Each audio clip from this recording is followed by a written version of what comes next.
Welcome to Vivid Talk Live. I'm your host, Gwen Witherspoon. I am the Principal and Chief Visionary Officer of Adam Red and Atlanta Branding Agency. I'm a brand strategist and a Better Life Coach. Vivid Talk Live is all about your personal and professional development. I am here to help you learn a fresh way of thinking and doing for all you were designed to build.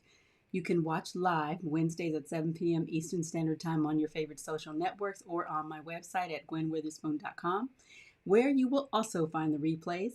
And then tonight, I'm going to continue talking about engineering your corporate DNA and the fact that you were born to produce. It's part of your destiny, your heritage, and your purpose. Only this time, I'm going to continue asking you what habits were you born to master, and we're going to be digging into productivity over the next few weeks. But I realized, continuing, that I couldn't stop there, that the biggest obstacle between you and where you want to go is your habits. So what if I could help you become more disciplined? What if I could? So that's what we're working on. Say hello to Ron and Katrina. They're helping me monitor the chats. Please share with your friends, and we are going to get started. Or introduce yourself in the chat as well, and we'll get started right after this.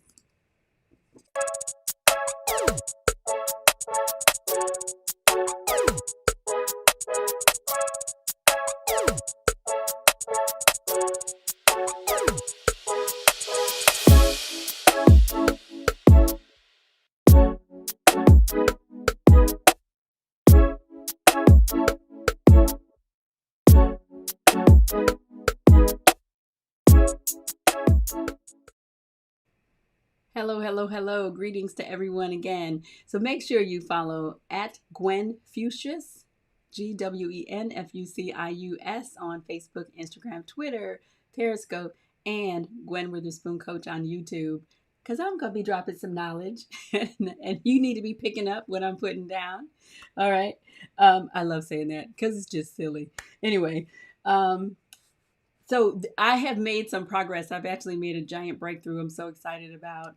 I started I got the Vivid model. I started using that in 2010, and in 2017, was it 2017? Oh my God, it feels so long ago. 2013, actually, I launched Vivid Talk Radio, and then in 2017, then I launched Vivid Talk Live, or Vivid Talk Magazine, and I had Vivid Talk Live on my horizon, right, on the radar. And it took me until 2020 to actually launch Vivid Talk Live.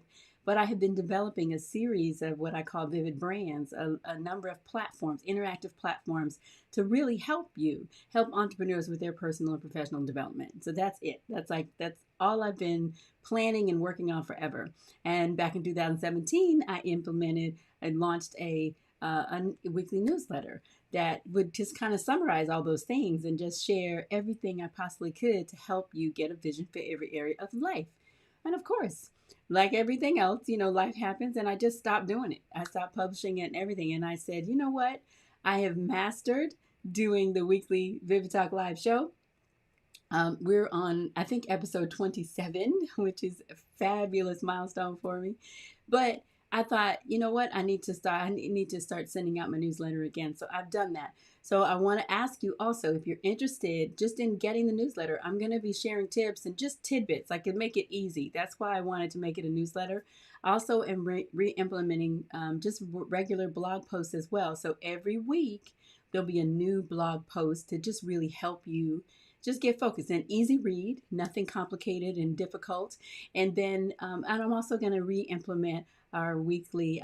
When we started, the launch party week was 5 straight days of live, and I was doing a daily drawing every week or every day.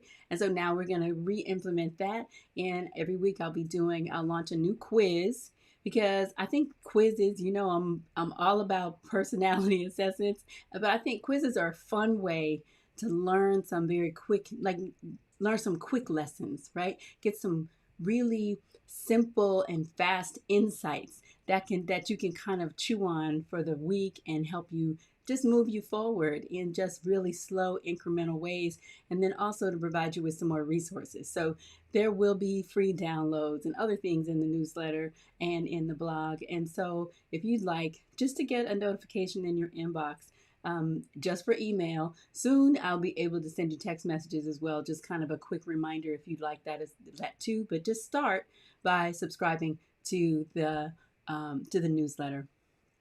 And you're going to do that on my website, which I always talk about. So on my website, you will be able to watch the show live on on the homepage, and then the replay from the week before is always on the bottom, and the button at the bottom to watch the replays, or you can go straight to the replays page, gwenwitherspoon.com/replays, and this is this week's blog post. You can subscribe. You can see the subscribe button right over here on the right to my newsletter. Now, if you subscribe, this is the Vivid Talk News email newsletter.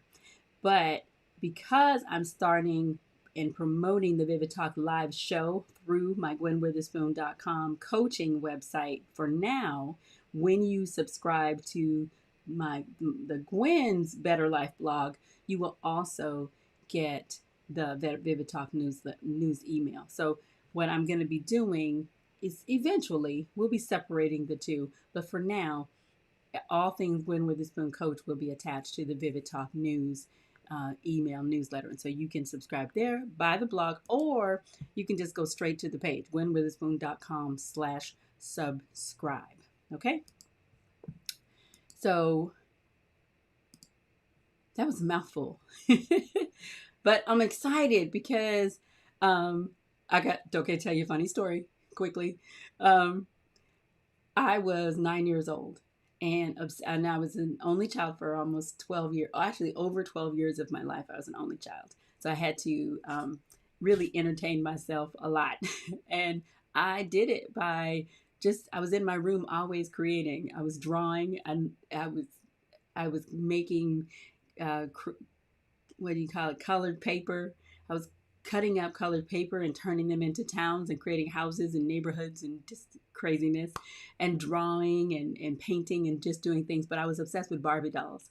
And I had about 40 Barbie dolls and all of the fixings, their houses, the townhouse, the everything. Okay, just let's cut to the chase. I had it all. I was spoiled. Okay, hello. But one of the things I did was when I would play with my other little girlfriends, 8, 9-year-old girls, I noticed that they were just really abusing their Barbie dolls, and I couldn't take it. So what I did to solve this problem was I wrote a guide. It brings tears to my eyes. It's so silly to me now.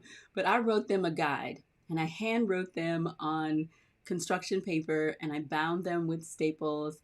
And then I literally passed them out to all of my little friends, which I have no idea of how they responded to that. I can't even remember, but all I remember is just the action of righting this wrong in the world. And basically what that taught me, and it was reiterated later, that I'm a publisher at my core. A publisher, a teacher. If I see a problem and I see anybody with a problem, I want to help make a difference. I want to help solve it. And so writing content and developing programs and creating the live show and doing a podcast, all those things, that's me all day long. And what I have done over the years is I have delayed doing this and developing this part of my life and the gifts that are inside of me. I've delayed them by pouring into everyone else. And so some of you can probably relate, spending a lot of time. I think we comfort ourselves by trying to right the wrongs that we see in ourselves through other people, and we have to start with ourselves first. So all the Vivid brands, I'm using everything that I'm sharing with you, I'm using them on myself now, because I'm finally stopping and investing my time in developing who God designed me to be and creating my own personal brand. And so I just want to make sure that I'm publishing information that really adds value to your life, that really does help you with your personal development. And what I will say, the last thing I'll say about that also is that, there are a lot of voices in the earth, a lot. And there are a lot of people who appear to be successful in whatever realm. There may be even a number of them that really inspire you. And what I used to always say, and I actually I said it today, was that I had all these ideas and dreams. I've always been that person, really motivated all by myself. Like I haven't had a lot of influences right around me doing the things that haven't had any, doing the things that I have always aspired to do. And what I used to think was that I was at a disadvantage because I didn't have any mentors that I could see, that I could model myself after, that I don't know anyone who's built a multi-million dollar business from scratch, right? And so I thought, oh, I'm at this major disadvantage. And what I realize now is, whether you have somebody right by you that you can touch and call and talk to directly, there are many mentors in the earth. There are many voices. There are many who are stepping out and sharing what they have to offer with the world. There are books. There's all kinds of materials. There's all kinds of learning, especially now with the internet. And what we have to do is you have to really find somebody that speaks to you. And so I feel like at this point, especially at this stage of the development of this show and who I am, you don't know who I am. Most people don't. So if you are investing, getting anything out of this, then hopefully that means that I am speaking to you in some way.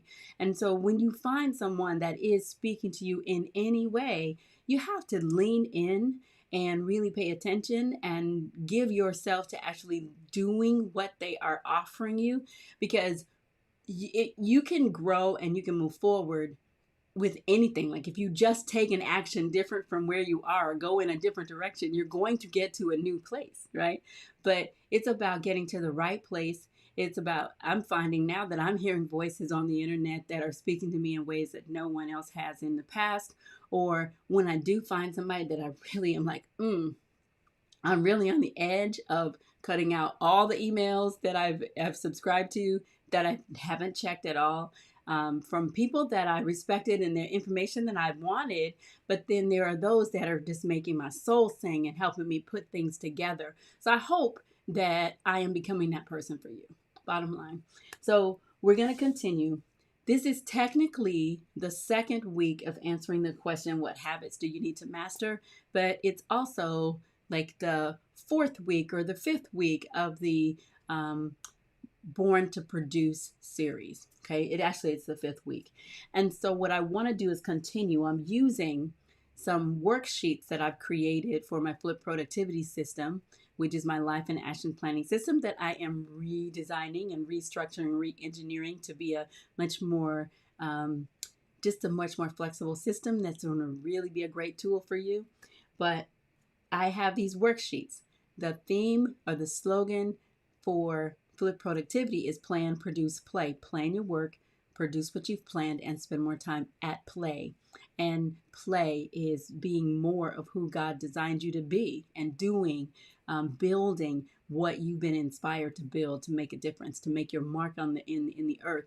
And when you live like that, that's play, right? It really is. And that's where I am. I'm working hard, but this really is play because I'm becoming who God designed me to be. So I have a worksheet for each of those steps, right? For planning, for producing, and playing. I actually have two. So we're on the second one, which is mastering your habits. And I want to go back and reread to you just a definition for the habit.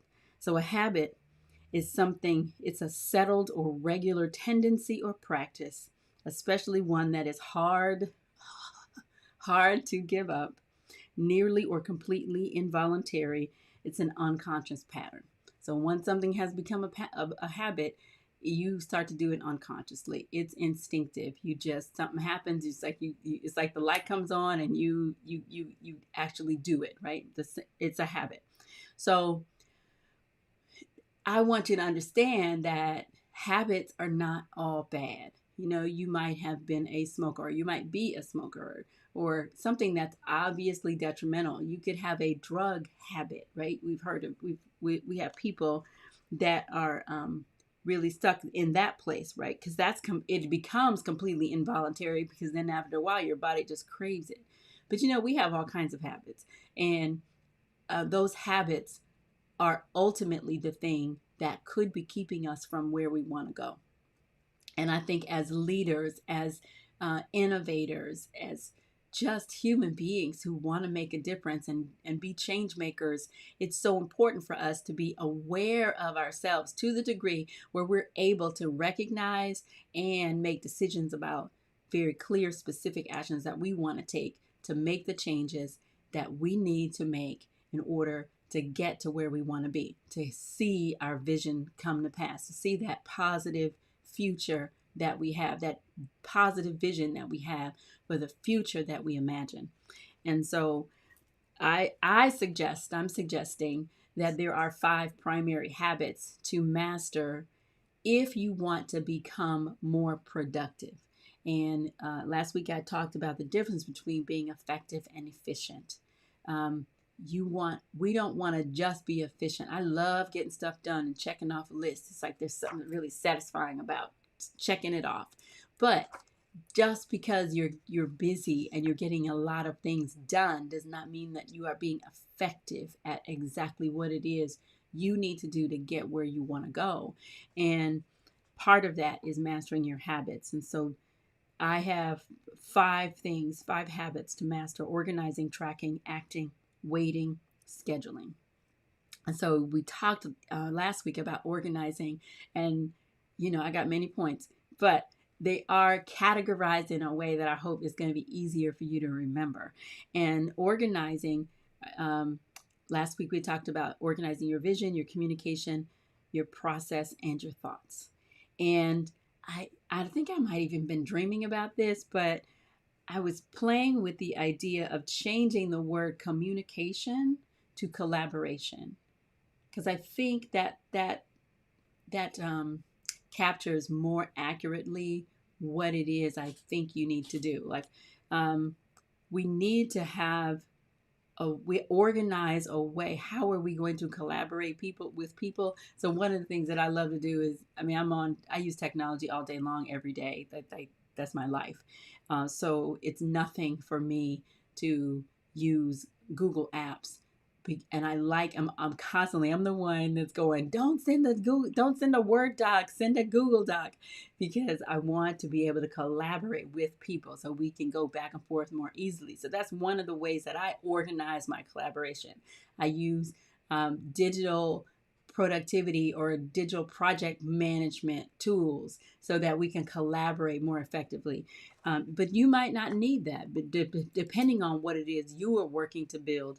But I will say, finding digital tools that you can use to collaborate will make your life easier. Okay. But anyway, so I just wanted to make that edit, right? And I'm thinking I've got a communication / collaboration written down on my sheet for now. So I'm just going to keep mulling that over and see if I like to keep it. But I think that's a more accurate thing to add. So the second thing you need to master is tracking. I'm always telling on myself. But so tracking includes analyzing, it includes money, it includes your projects, and it includes your time. So the number one shortcoming, or the number one issue, I think, for entrepreneurs, for small businesses, is that we tend not to be able, we don't analyze our activities as effectively as we should. And some don't do it at all, right? We're just like, if we're getting money in, then it's good. But most of us can't say exactly how much money we're making. We don't really know our numbers. I worked in luxury retail. I've mentioned that before.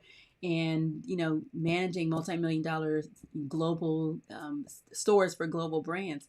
And one of the things I learned from that was how to read a spreadsheet, how to capture certain metrics, performance metrics for our teams, how to use the information, the data that was gathered and provided from that to tell the story of what was actually happening inside of that store.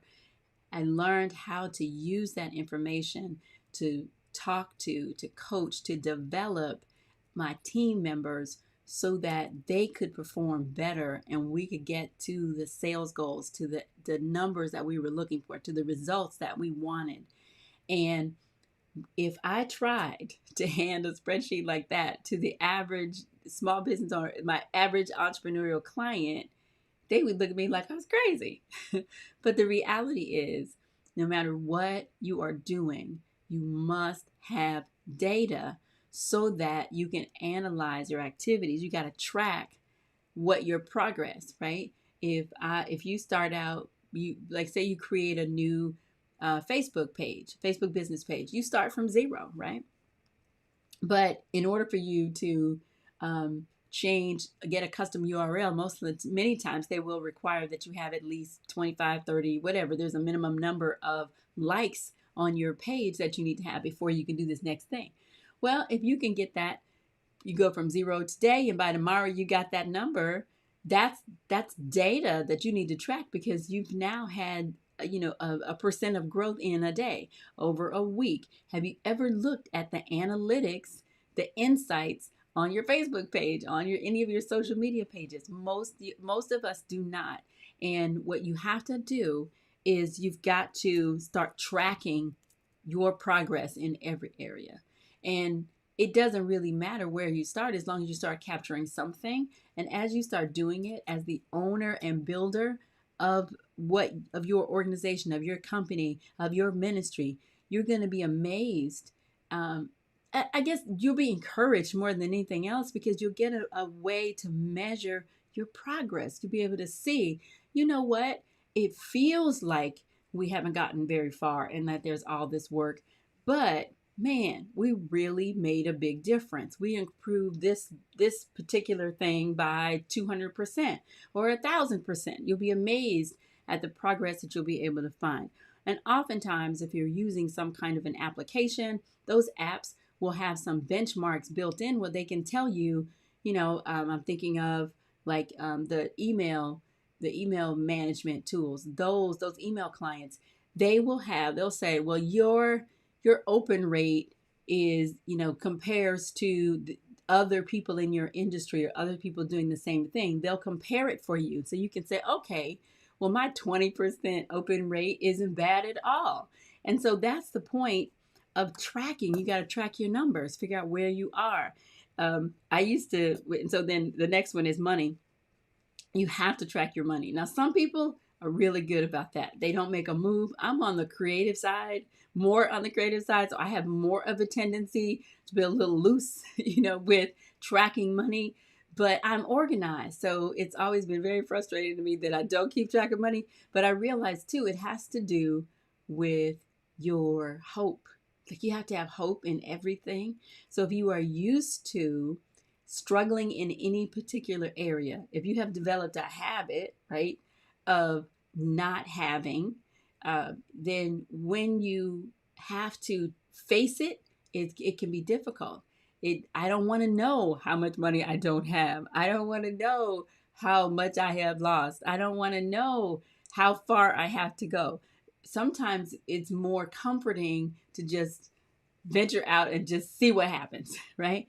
But you have to develop it. That's a habit that can sabotage your progress.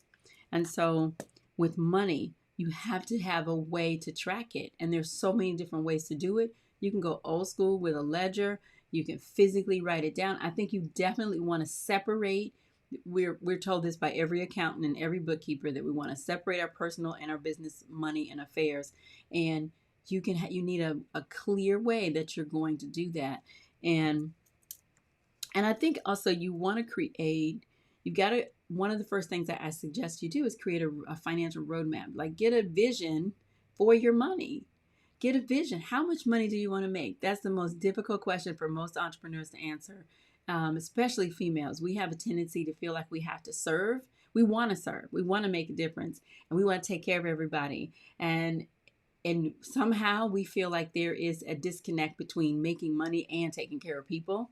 And there isn't. I learned in my luxury retail days, selling is service. If I sell you something, if I help you find something that solves a real problem for your life, if it it fills a need for you, I have served you. I have done you well. And so I should also receive, it's okay if I receive a benefit from doing that. That's called capitalism.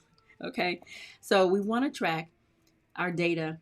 We want it so we can track our progress, see where we've been. We also need to track our money. And it's okay. This is the other thing I figured out. There was a time, thank God not there anymore, but when I was a single parent raising my son by myself, there was a time when I had the worst credit score on the planet because I just didn't have money. I couldn't keep track of basic things, so that impacted my credit, and it was so hard to face it. But what I learned when I finally did was that, you know, the deeper the hole you're in, it's almost like the faster you could get out because you have something to start from and some things to work with. So really it won't take a whole lot to get you out. It's just a matter of systematically, you got to know where you're starting and where you're trying to go and do some very systematic things to get yourself out. So I guess what I'm trying to do now is really help you deal with if you have an aversion to tracking data, money, that part of that, I'm asking you, could it be that you've lost a little hope in those areas? Because when I started getting hopeful and realizing that, oh, I'm not really in that deep of a hole, as deep of a hole as I thought. When I saw myself making progress, when I was able to pay off my car, my husband made that very possible. Thank you, honey. But when I was able to focus on financial things and I saw progress in it, it started restoring my hope in that area and helping me realize that, you know what, I might be in this situation right now, but that doesn't mean I have to stay there. Money accumulates very quickly, whether you are spending it or whether you are receiving it.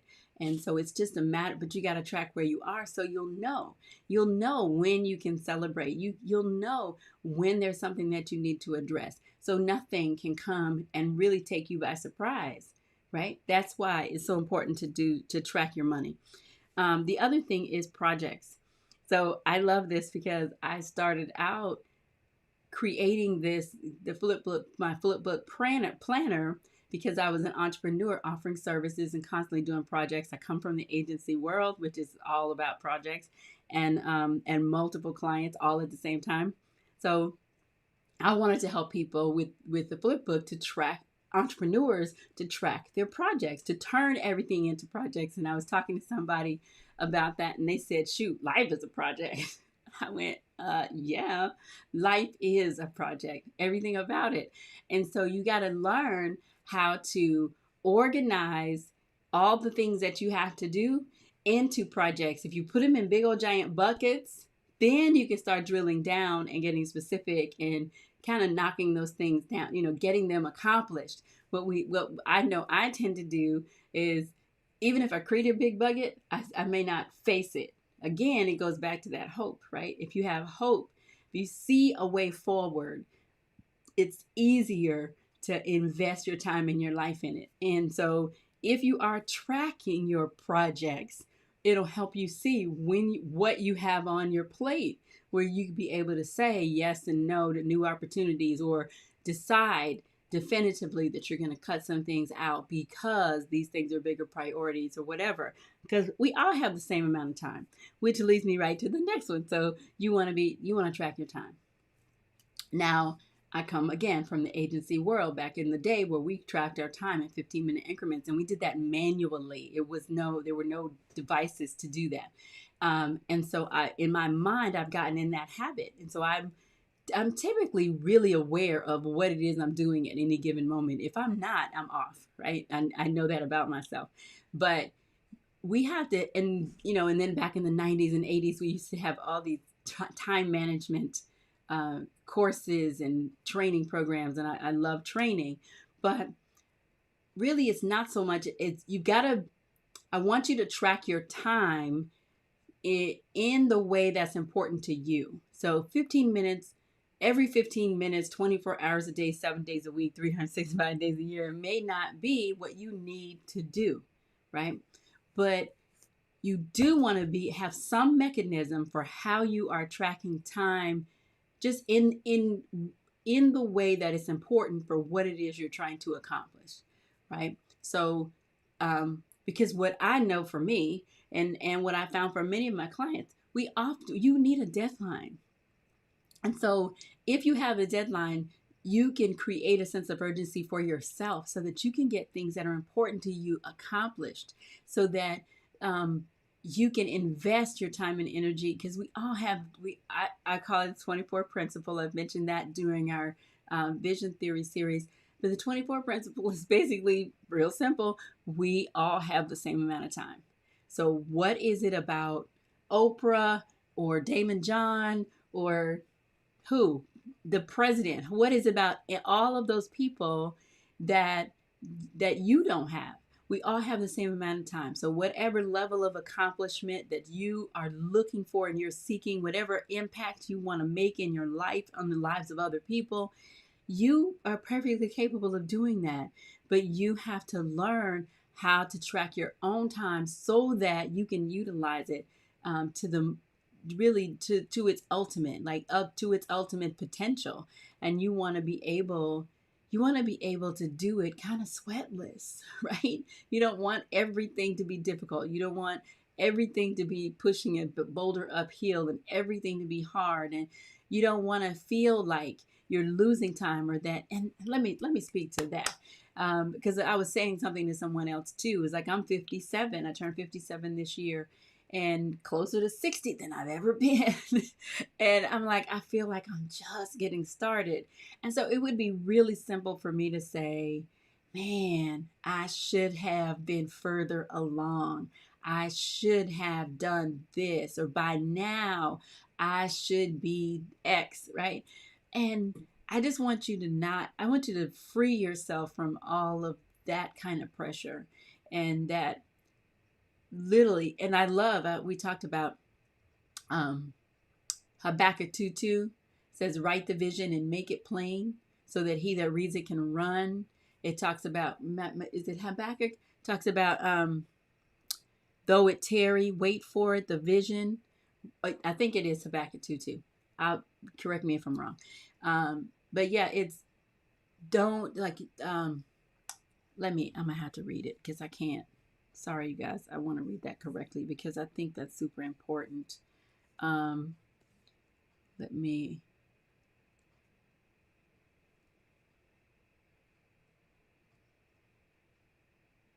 Yeah, sorry. What is it? Though it tarry. Just give me a second. It's going to be, we're going to start. I don't know why I'm having kind of a little brain fart. Sorry. Didn't mean to say the fart word, but that's what's happening. Yeah, though it tarry. Yes, Habakkuk 2:2. It says in the King James Version of the Bible, it says, for the vision is yet for an appointed time, but at the end it shall speak and not lie. Though it tarry, wait for it, because it will surely come. It will not tarry. And so I am seeing that in my life.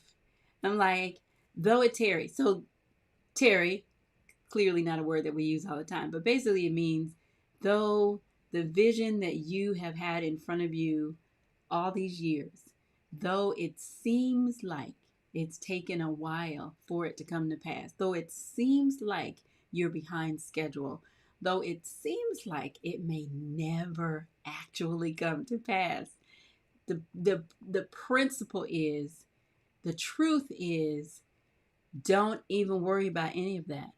That it's going to happen when it's supposed to. You will not be behind schedule.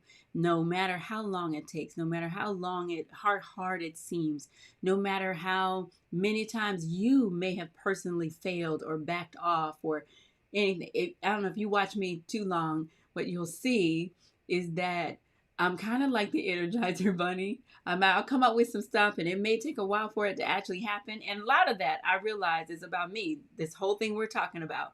You were born to produce, but the thing that's stopping you is you and your own habits. So, but everything that you everything you need, everything you do, whether it's right, whether it's wrong, everything that happens to you internally, externally, all those things are working together for your good. And what you see and believe and you want, it's going to happen. But you got to continue. You got to continue developing and growing and continually just making one step, putting one foot in front of the other. I'm in a conference this week, 2 conferences. So literally I'm going from sitting in front of the computer working all day and all night to literally sitting in front of the computer doing workshops, talking to people, learning from people, asking questions, writing notes. You should have seen all my papers on my desk. And I am investing time in developing, and it's amazing to me how I'm getting nuggets from every session that's helping me put everything together like a puzzle, right? But my thing is, I can't allow myself to get overloaded and overwhelmed by all the information because I really don't quite exactly know how to implement it all. But what I'm learning is if you take the tidbits and you just start writing them down, it's all going to start coming together and making sense. But you have to be doing the work. And that's the part where our habits will stop us. I have a habit of stopping when this thing happens, or when emotionally, when you feel a certain way, what are you doing? Do you stop tracking your time? Do you just throw that project by the wayside? You never even look at it anymore. Do you get loose with your money, or do you get super tight with your money and you're afraid to invest in anything? Like, what habits do you need to master? What about tracking do you need to master? Okay. And then and I'll probably introduce this and then we'll pick it back up next week. So I told you I love lists. I'm an organizer. I like, I don't know, there's just something therapeutic about it too. And so, there's all kinds of to-do lists. People who write lists, we write lists, and then we make our list of our lists, and then we just have them everywhere. But when I started developing the productivity system in the flip book, what I realized was, I think I actually learned this principle. I can't remember where. Anyway, but what I turned my thinking to was action. I wanted to help people have a propensity to not just, the phrase "to do" made me feel like that was too much in the future. Like there was something I was gonna get to at some point, a to-do list. I'm just making a list of all these things that are gonna happen at some point in time. Whereas I wanted to help you get a focus on immediate action. These are the things that I need to accomplish. So I created what I call the ACT list, ACT, and it's an acronym. What action do you need to take to complete the next task? ACT list. So one of the habits that we have to master is acting. Acting, the acronym acting. And that includes planning, connecting, serving, and assessing. And then let me put in another disclaimer. I have all these points and all these steps, and what we're not talking about is that you have to do it all at one time and that you got to be perfect and you got to make this hard.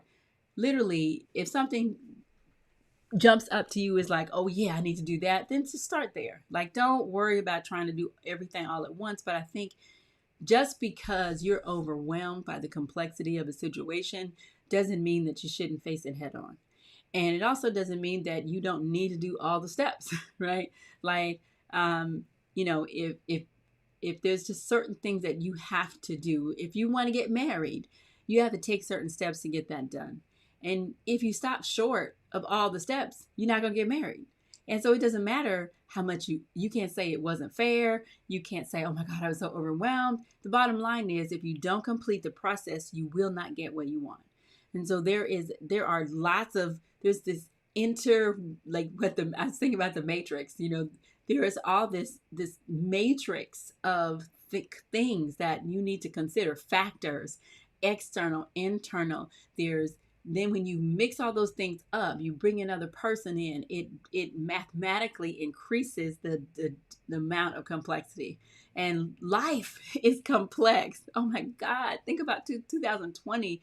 So one of the questions I asked was, what has 20 in the blog this week was, what has 2020 done to your vision? Because honey, nobody could have anticipated all of this going on all at one time.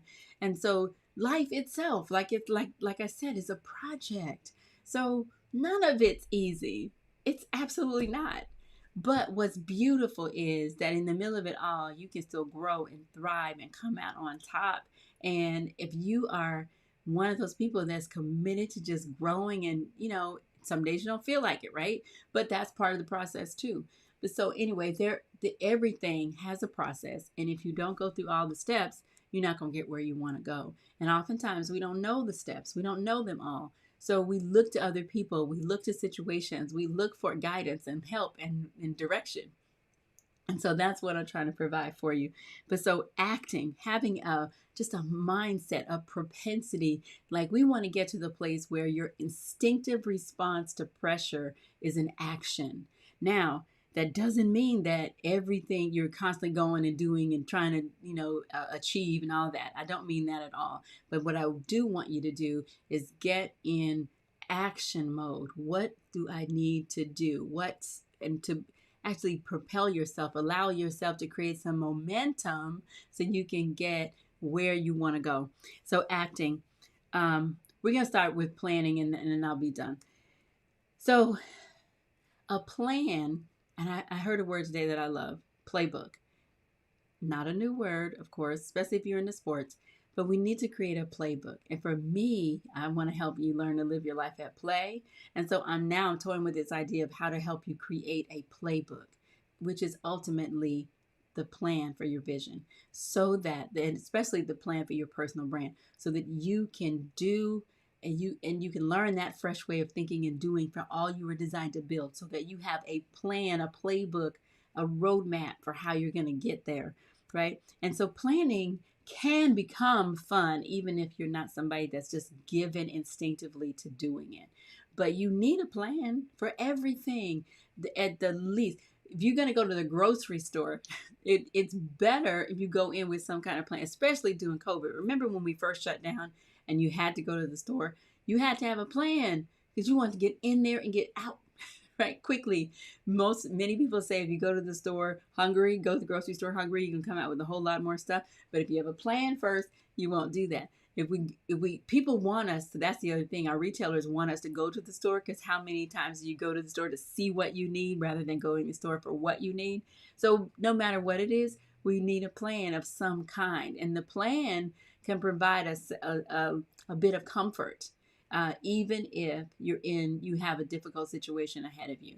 But so I'm gonna stop there. We'll continue next Wednesday at 7 p.m. Eastern Standard Time. Please join me. We'll continue talking about the fact that you were born to produce. We're going to continue answering the question, what habits do you need to master? And then and make sure you subscribe to the newsletter, so that way you'll have the links to the blog post, to everything. You'll also see there. I don't know if I have a download this week, but I think next week there's a free download. So there's some other resources and things for you. But we will see you. Oh, and make sure you follow. Let me go back. We're gonna follow at Gwen Fuchsius on Facebook, Instagram, Twitter, Periscope, and Gwen Witherspoon Coach on YouTube. See you next week. Bye-bye.